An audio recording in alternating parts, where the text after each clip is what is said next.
صاحب ولد معتمم جامعہ ستپون جو اپنے کثیر اسفار اور وسیع تجربات کی وجہ سے بلند سوچ رکھتے ہیں، میں حضرت سے مؤدبانہ عرض کرتا ہوں کہ خیر الکلام ما قل و دل کو پیش نظر رکھتے ہوئے اپنے خطاب سے ہمیں محظوظ فرمائیں۔ الحمد للہ والصلاة والسلام علی اہلہا اما بعد۔ اعوذ باللہ من الشیطان الرجیم، بسم اللہ الرحمن الرحیم۔ یریدون لیطفئوا نور اللہ بافواہہم واللہ متم نورہ ولو کرہ الکافرون۔ حضرات اساتذہ علم و فن،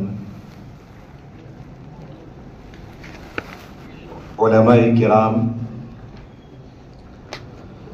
الحمدللہ آج کا یہ پروگرام جو تخصص فی الفکر والثقافہ کے ٹائٹل کے ماتحت منعقد ہوا، ہم ان اکابرین کی موجودگی میں یہ تو نہیں کہہ سکتے ان علماء کرام کو کہ ہم مبارکبادی پیش کرتے ہیں، لیکن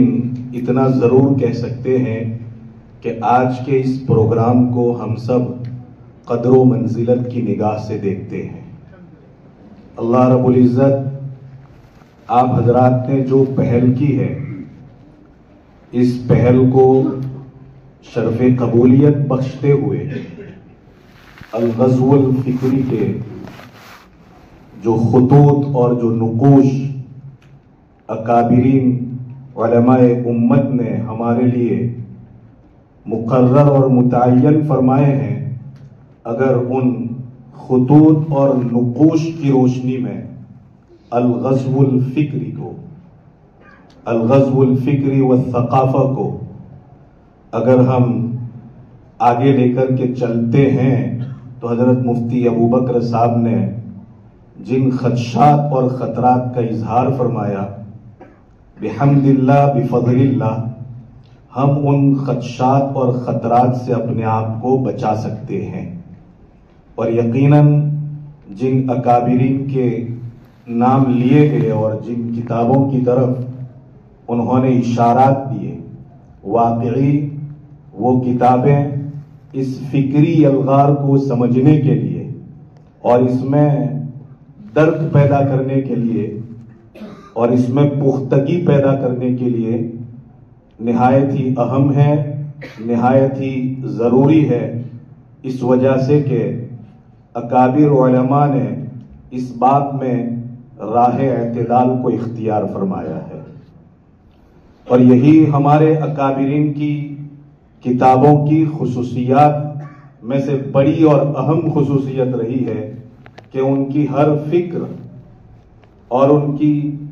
بیان کردہ ہر سوچ، ان کا ہر نظریہ اور ان کا ہر کانسیپٹ آپ دیکھیں تو نہایت ہی معتدل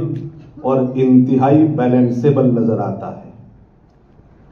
یہ کبھی بھی احساس کمتری میں مبتلا ہونے کی ضرورت نہیں ہے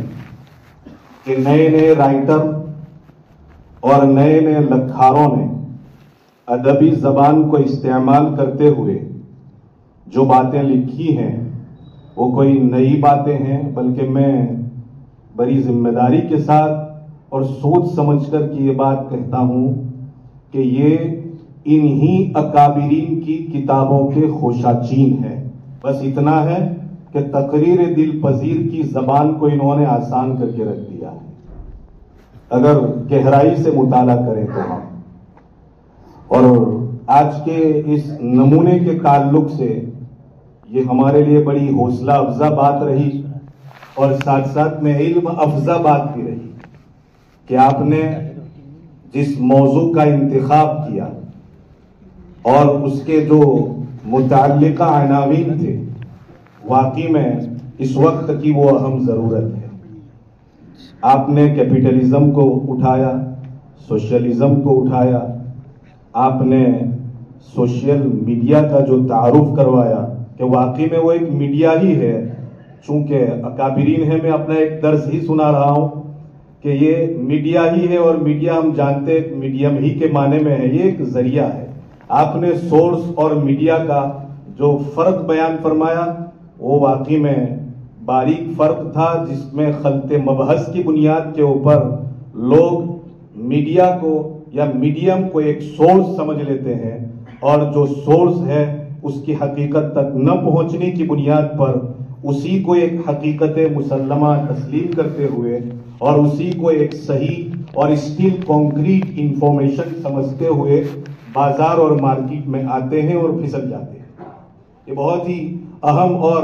ضروری چیزیں ہیں جو سمجھنی چاہیے. اور الغزو الفکری کا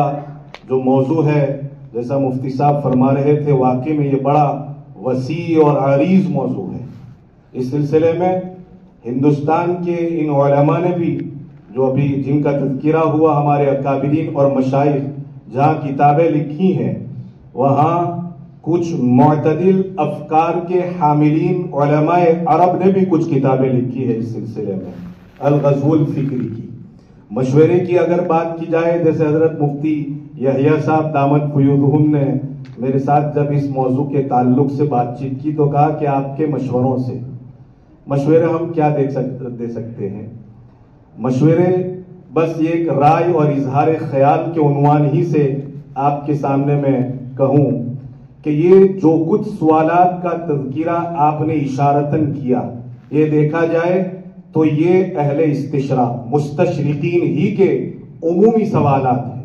اور مستشرقین کے یہ سوالات آج سے 200-250 سال پہلے، اگر میرا حافظہ خطا نہ کرے تو 1857 کے تعلق سے اگر ہم بات کریں تو اسی زمانے میں یہ سوالات زیادہ تر اٹھائے. اور 100-150 سال پہلے حضرت نانوتوی رحمت اللہ علیہ اور ان کے بعد حضرت مولانا اشرف علی تھانوی رحمت اللہ علیہ اور آپ کے ارد گرد کی جو پوری ٹیم تھی، انہوں نے ان تمام سوالات کے الحمدللہ تسلی بخش اور تشفی بخش جوابات دیے ہیں. بس اتنی سی ضرورت اس دور میں باقی رہی ہے کہ اس زمانے میں اس کو جس طرح سے ڈیفائن کیا گیا تھا، آج اس کو نئے طور پر ڈیفائن کرنے کی ضرورت ہے. ڈیفینیشنز یعنی ان کی اصطلاحات تو وہی باقی رہے گی، بس اس کو الفاظ سے تبدیل کر کے نئے زمانے میں معاصر زبانوں سے جو اذہان تیار ہوئے ہیں اور جو اس فکری